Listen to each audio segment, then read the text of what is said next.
Well, I'm here with the head of the Russian National Convention Bureau, Alex Kalachev. It's been a very busy IBTM World. Alexay, what have you been doing here on the Russian stand? Good morning, Paul. Thank you. So we are here for the third time, as you know, and today we are here with our regions, with our new destinations. So there are Kamchatka, there are Yekaterinburg, there are Kaliningrad. So that means we are representing here with the western part of the Russia and with the most eastern part of the Russian Federation. And of course you're the biggest country in the world, so Kamchatka from the Far East, yes? Right, this is the far eastern region of the Russian Federation. Yes. Yeah. And what activities have you planned here? I saw it was very busy yesterday with the red hats that you were giving out. Yeah, it's true, it's really true. It was crowded during our happy hour we made yesterday. It was the lozenge of these words just to make it noise. Yes. And our regions also shared with their own features, and we are a very diversity country, and that means we are very multicultural and multinational country. So it was it was a big interest to our stand yesterday from the different regions, different countries, and it was really crowded. And maybe you can tell us, Alexay, about some of the activities the Bureau has been sponsoring and organizing, because you mentioned multicultural. I was lucky enough to attend your media trip, which brought out some of Russia's different cultures, the Muslim areas. So tell us a bit about this program that you organized. Yeah, so we organized this year, we organized the second press tour, and different mass media and journalists took part in this press tour, and they visited 3 regions: Kazan, Moscow, and Ufa.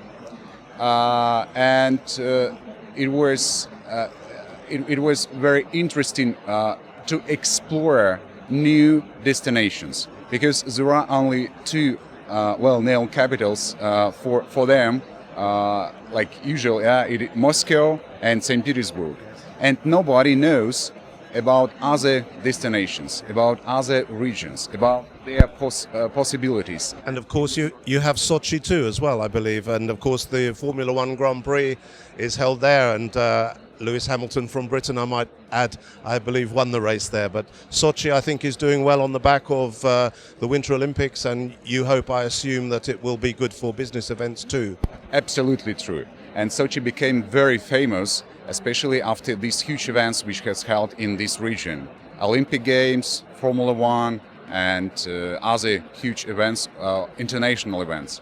And of course, there is a big legacy for the other events, for the other international events, and the Sochi is in a focus of our activities. And we work with this region. Actually, this is a Krasnodar region, and the Krasnodar is the capital of this region. And Sochi, it's another region of this territory, and very famous in the world, especially after these events. And we are promoting this destination on the international market.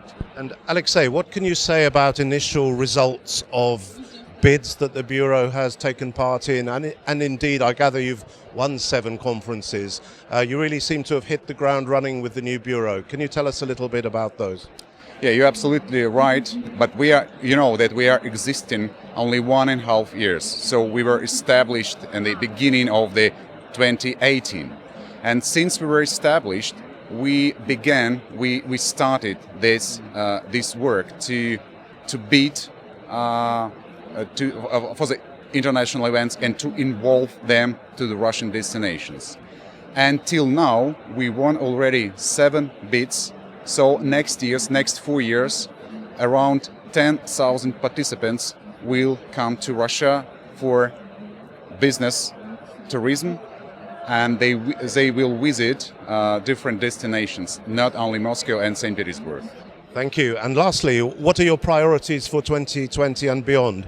Are there certain sectors, for example, that you are looking at more than others, reflecting Russia's strengths in its economy? We will continue our cooperation with our international partners. We will continue our work with many of them, and of course another point of our activities will be focus and cooperation with our regions, because as you know, we created a new project of Russian Convention Bureau of regional convention, regional passport. So that means that we will create a product of the regions, and everybody have to know about the possibilities of the region. So that means this passport will include all necessary information: infrastructure, tourism, gastronomy, and the very important thing, industry specialization. Yes. So that means we will involve concrete event to concrete region, because the event we are considering events not only about economic impact. Yeah. We are considering the events like an additional impulse for the industry development. Got it. And talking of passports, can you tell us a few words about any developments to make the visa regime easier for certain countries, of course? It's a very good news. We have a very good news for you. We are getting more closer to the world, and since 2021 there will be an electronic visa regime. So that means you can obtain, or other participants can obtain an electronic visa within 3 days, and they can stay in Russian destinations during next 16 days. And by the way, it's free of charge. But nowadays there are 3 regions: St. Petersburg, Kaliningrad, and Vladivostok. Use already an electronic visa, and you can stay there for the next 16 days, and you can obtain this visa within 3 days, like it will be since 2021 for the whole Russia, for the whole destinations in Russia. But you are limited of staying only in these regions. But you have to wait for 2 years, and you will obtain the visa which allow you to travel through the whole country. Yes. That's great news and a great start. Thank you for your time, Alexay, and good luck.